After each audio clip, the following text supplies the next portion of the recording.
तो दोस्तों यहाँ पे हमारे पास जो बचे हुए क्वेश्चन है टैलेंट एक्स के, हम वो करने वाले हैं मैथमेटिक्स सेक्शन के। तो जैसे कि हमारे पास ये एक क्वेश्चन था कि in a triangle the average of any two sides is 6 centimetre more than half of the third side. मान लेते हैं एक ट्रायंगल है हमारे पास, ठीक है, इसके साइड से ए बी सी। हमें बोला है कि the average of any two sides, तो एनी टू साइड हमने ए और बी ले ली, तो the average of the any two sides, तो ए प्लस बी अपॉन 2, ये एवरेज हो गया। ये क्या है, ये 6 ज्यादा है मोर than half of the third side, यानी कि ये क्या है, ये 6 ज्यादा है मोर than half of the third side, third side के हाफ से 6 आ जाएगा, ठीक है। ऐसे ही इसने बोला है कि कोई भी दो साइड, तो कोई भी दो साइड में हमारा बी और सी भी आ सकते हैं। तो इसको सॉल्व कर लेते हैं पहले।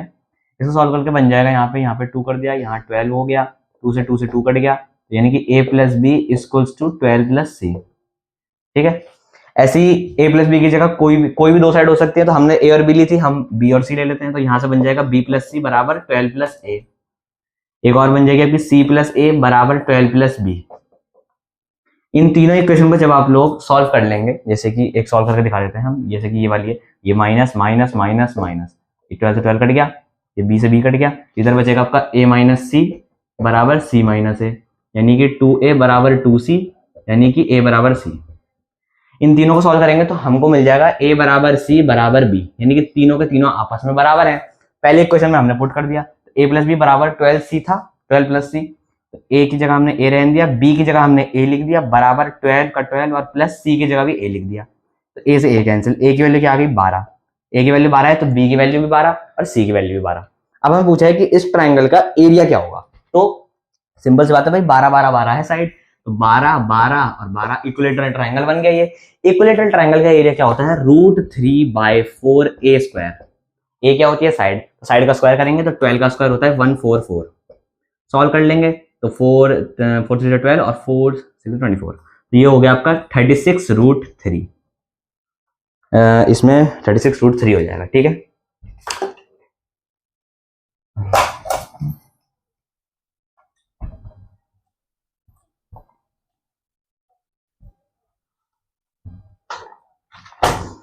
अब दोस्तों यहाँ पे अगला क्वेश्चन है, वो है 53 क्वेश्चन, जो कि है find the number of natural numbers n। n की वैल्यूज बतानी है नेचुरल नंबर में, for which this expression is a natural number. तो नेचुरल नंबर का जो एक्सप्रेशन है वो है हमारे पास n प्लस 2 का होल स्क्वायर अपॉन में n - 3। ये है, इसको हमें एक नेचुरल नंबर बनाना है, तो हमें n की वैल्यूज पूछी गई है, n भी हमारा नेचुरल नंबर ही होगा, ठीक है। हम हमें n की वैल्यू पूछी गई है, जिसकी वजह से ये एक्सप्रेशन एक नेचुरल नंबर बना रहे हैं। तो इसे सॉल्व करने की बड़ी सिंपल सी है तकनीक की, आपको कुछ नहीं करना है, n+2 का होल स्क्वायर खोल देना है, तो ये बन जाएगा आपका a² plus b² plus 2ab और अपॉन में आपका n-3। हमें क्या करना है, इस n-3 को एलिमिनेट करने की कोशिश करनी है। तो इसके लिए हम क्या करेंगे, ऊपर हमें n-3 एक एज अ फैक्टर बनाना पड़ेगा, तो वो हम करते हैं। तो इसके लिए हम क्या करेंगे कि n² हमारा जो 4n था, हमने क्या करा कि एक तरफ हमने कर दिया -3n और फिर हमने कर दिया +3n, और +4n तो है ही और +4 भी है, और अपॉन में आपका n-3 चल रहा है, ठीक है। इसकी वजह से क्या होगा, यहाँ से हम n कॉमन ले सकते हैं और हमारे पास n-3 बच जाएगा।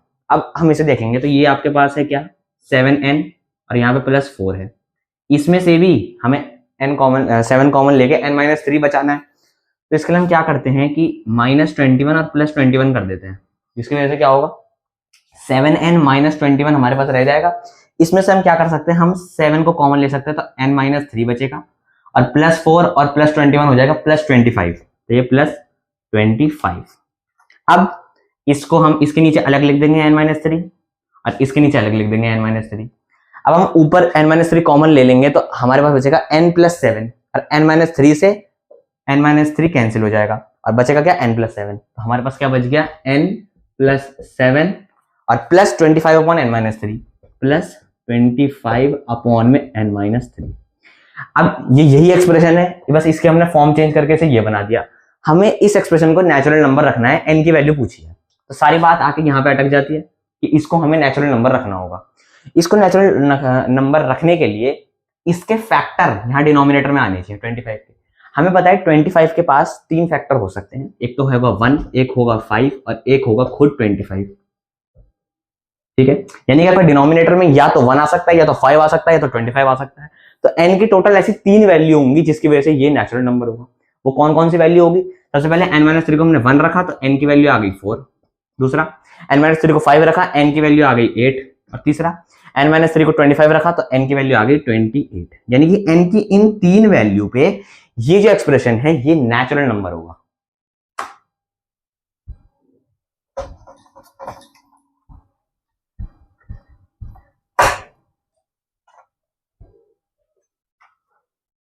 अब दोस्तों जो अगला क्वेश्चन है वो है find the coordinates of a point that lies on the line segment joining. कौन से दो पॉइंट ज्वाइन हो रहे हैं? ए है आपके पास 2, -1 और हमारे पास एक बी है, इसके कोऑर्डिनेट्स हैं 6, 3। तो 6, 3 इसके पॉइंट्स हैं, ठीक है, कोऑर्डिनेट्स। तो find the coordinate of a point, इनके बीच में एक पॉइंट लाई करता है between the line segment joining A 2, -1 और 6, 3 एंड इज, वो जो पॉइंट है वो है twice as close to A as it is so to B. यानी कि बी के वो जितना पास है उससे दुगना पास वो ए के है। पास की बात चल रही है, दुगना पास मतलब एक्चुअल में डिस्टेंस आधा हो जाएगा। यानी कि अगर वो पॉइंट यहाँ पे है पी, तो अगर ये डिस्टेंस आपका एक्स हो जाएगा तो ये डिस्टेंस जो होगा आपका ये x/2 हो जाएगा, क्योंकि ये दुगने से पास आ गए हैं, मतलब डिस्टेंस एक्चुअल में आधा हो गया। तो एक्चुअल में जो रेशियो बन जाएगा, हम दोनों तरफ 2 से मल्टीप्लाई कर सकते हैं, इधर x बच जाएगा, इधर 2x बन जाएगा, ऐसे कर सकते हैं। तो यानी कि जो रेशियो बनेगा ये p जो है ये a को a और ए बी जो लाइन सेगमेंट है उसे 1:2 में डिवाइड करेगा। बस अब सिंपल सा आपका फॉर्मूला होता है सेक्शन फॉर्मूला, वो हम लगा देंगे। तो वो हो जाएगा आपका mx2 यानी कि 6 प्लस nx1 यानी कि 4 अपॉन में m प्लस n तो 3 हो जाएगा, कॉमा दूसरा कोऑर्डिनेट जो होगा p का वो हो जाएगा my2 यानी कि 3 प्लस ny1, तो ये 2 इंटू -1 -2 हो जाएगा, तो इसे हम प्लस की जगह -2 कर देते हैं, और अपॉन में 2 + 1 3 हो जाएगा। तो आपके जो p के कोऑर्डिनेट्स बन गए, p के जो कोऑर्डिनेट्स बन गए वो बन गए यहाँ पर 10/3 और कॉमा 1/3।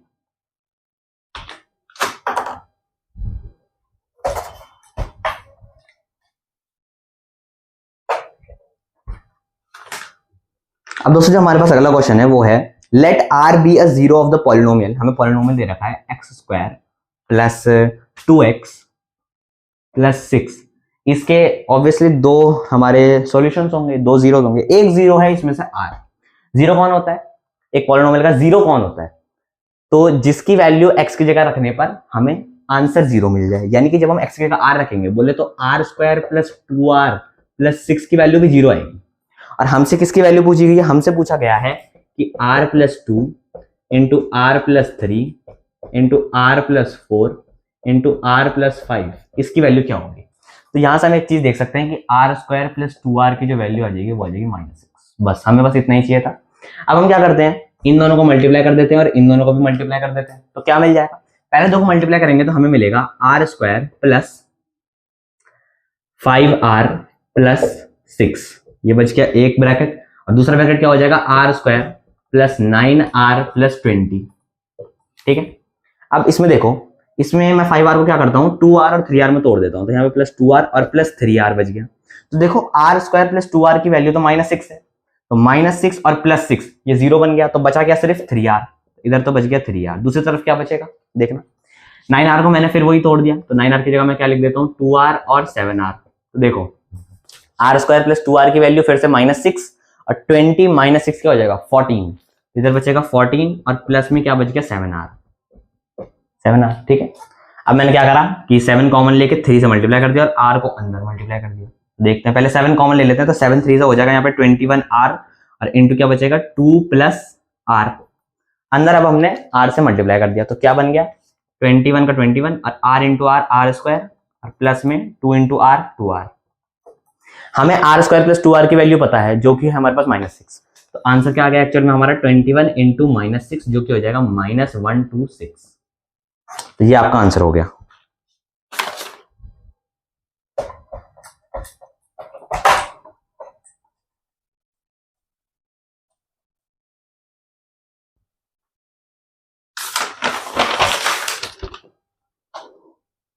अब दोस्तों यहाँ पर अगला जो क्वेश्चन हो गया वो ये है कि a right triangle with side 6, 8 and 10। एक आपके पास राइट एंगल ट्राइंगल है, ये है, ठीक है। तो यहाँ पे 6 हो गया, एक 8 हो गया और ये 10 होगा। हाइपोटेन्यूज हमेशा 10 होती है।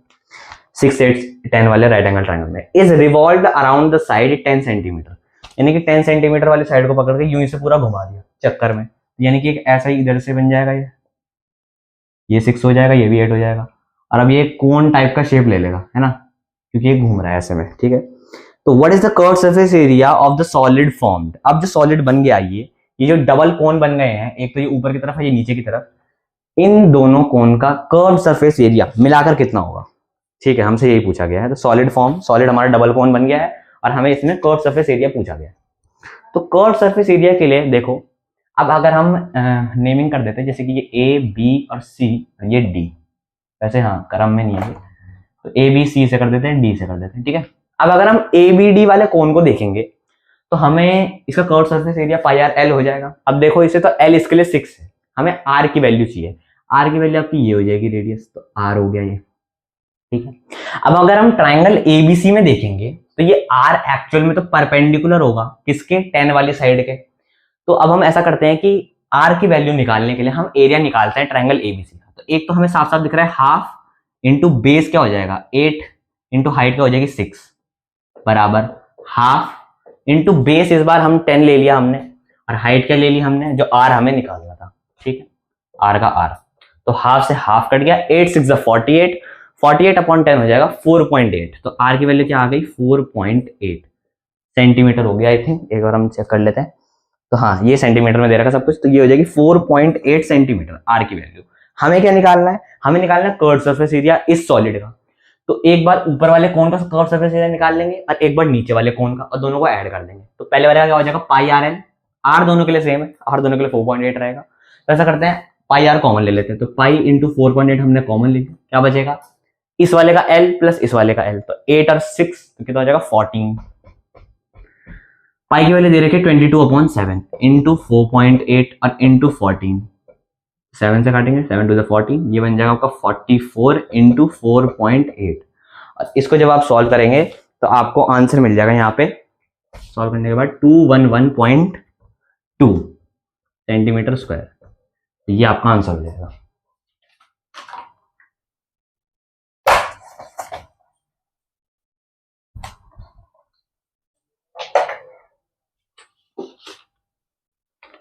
दोस्तों एक और क्वेश्चन है यहाँ पर कि हमें इस फिगर के अंदर 1 + 2 + 3 + 4 + 5 की वैल्यू पूछी है। तो फिगर है एक्चुअल में हमारे पास ये एक स्टार है, ये है वो स्टार, ठीक है। और इसमें हमें एंगल दे रखे हैं, ये 1, ये 2, ये 3, ये 4, ये 5, ठीक है। और हमें 1 + 2 + 3 + 4 + 5 की वैल्यू निकालनी है। तो इसके लिए हम क्या करेंगे, इसके लिए हम इस्तेमाल करेंगे फिगर्स का कुछ, जैसे कि एक ये एंगल अगर होगा तो इस एंगल को देखने की कोशिश करना। अगर हम ये ट्राइंगल लें, ये जो ट्राइंगल दिख रहा है, इस ट्राइंगल के अंदर इस एंगल की वैल्यू क्या होगी 180 - 5 + 2, तो ये एंगल क्या हो गया 180 - 5 + 2, ठीक। ऐसे ही ये एंगल क्या हो जाएगा देखना, इसके लिए ये वाला ट्राइंगल होगा 4 और 1 वाला ट्राइंगल, तो इसका वैल्यू क्या हो जाएगी 180 - 1 + 4। ऐसे ही ये एंगल की वैल्यू क्या हो जाएगी, इसके लिए ट्राइंगल कौन सा बनेगा, इसके लिए ट्राइंगल बनेगा ये वाला 5 और 3 वाला, ये ट्राइंगल बन जाएगा इसके लिए, ठीक है। तो इसमें क्या हो जाएगा हमारी वैल्यू एंगल की 180 - 5 + 3। ऐसे इस एंगल के लिए क्या बन जाएगी, इसके लिए बन जाएगी 180 - 2 + 4। और इस एंगल के लिए क्या बन जाएगी, ये बन जाएगी यहाँ पे 180 - 1 + 3, 180 - 1 + 3। इन पांचों एंगल का जब हम सम करेंगे तो हमें पता है कि ये पांचों एंगल एक्चुअल में एक पेंटागन के हैं। इसके अंदर एक पेंटागन बन रहा है, ये 1 2 3 4 5, ये 5 साइडों का पेंटागन। पेंटागन का सम ऑफ इंटीरियर एंगल्स होता है 540 डिग्रीज, यानी कि इन पांचों एंगल को जब आप जोड़ देंगे तो आपको क्या मिलेगा 540। इन पांचों को हमने जोड़ दिया तो 180 180 180 180 5 बार जोड़ा 900 हो गया, तो ये तो आ गया आपके पास 900 माइनस, देखो इसमें 2 बार 5 आएगा, 2 बार 1 आएगा, जैसे 1 यहाँ पर है, 2 बार 3 आएगा, 2 बार 4 आएगा, और 2 बार जो भी मतलब पांचों के पांचों एंगल 2 2 बार आएंगे। तो हमने क्या करा, -2 कॉमन ले लिया, तो अंदर क्या बचा 1 + 2 + 3 + 4 + 5 बराबर किसके आ रहा है, इंटर ट्रायंगल का सम 540 डिग्रीज। तो यहाँ पे ट्वाइस ऑफ 1 + 2 + 3 + 4 + 5 क्या हो जाएगा एक्चुअल में 900 - 540, जो कि हो जाएगा, माइनस करेंगे तो ये हो जाएगा आपका 360 डिग्रीज। 360 हो गया। हमें 1 + 2 + 3 + 4 + 5 की वैल्यू चाहिए, तो 2 से इधर डिवाइड कर देंगे हम, तो इधर क्या हो जाएगा 180, यानी कि angle 1 + angle 2 + angle 3 + angle 4 + angle 5 की जो वैल्यू आ गई वो आ गई 180 डिग्रीज।